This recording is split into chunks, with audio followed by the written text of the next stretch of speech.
Chapter 4. Where do wars and fights come from among you? Do they not come from your desires for pleasure that war in your members? You lust and do not have. You murder and covet and cannot obtain. You fight and war, yet you do not have because you do not ask. You ask and do not receive because you ask amiss, that you may spend it on your pleasures. Adulterers and adulteresses, do you not know that friendship with the world is enmity with God? Whoever therefore wants to be a friend of the world makes himself an enemy of God. Or do you think that the scripture says in vain, the Spirit who dwells in us yearns jealously? But he gives more grace. Therefore he says, God resists the proud, but gives grace to the humble. Therefore submit to God. Resist the devil and he will flee from you. Draw near to God, and he will draw near to you. Cleanse your hands, you sinners, and purify your hearts, you double-minded. Lament and mourn and weep. Let your laughter be turned to mourning and your joy to gloom. Humble yourselves in the sight of the Lord, and he will lift you up. Do not speak evil of one another, brethren. He who speaks evil of a brother and judges his brother speaks evil of the law and judges the law. But if you judge the law, you are not a doer of the law, but a judge. There is one lawgiver who is able to save and to destroy.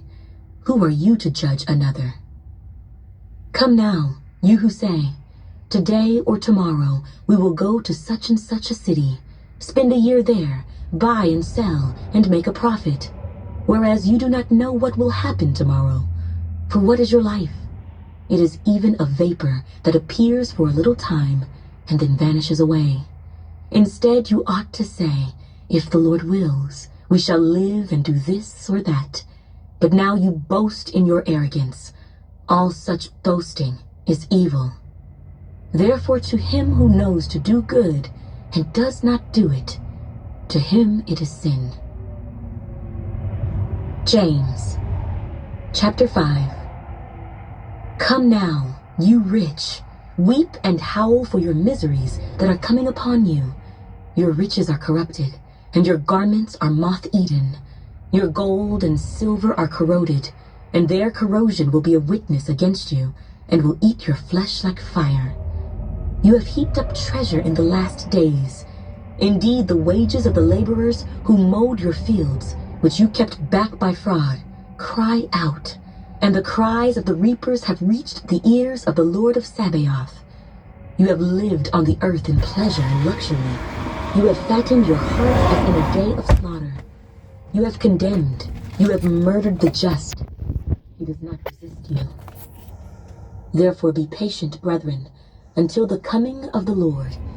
See how the farmer waits for the precious fruit of the earth, waiting patiently for it until it receives the early and latter rain. You also be patient. Establish your hearts, for the coming of the Lord is at hand.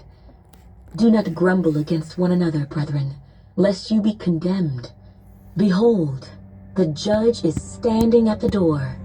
My brethren, take the prophets who spoke in the name of the Lord as an example of suffering and patience. Indeed, we count them blessed who endure.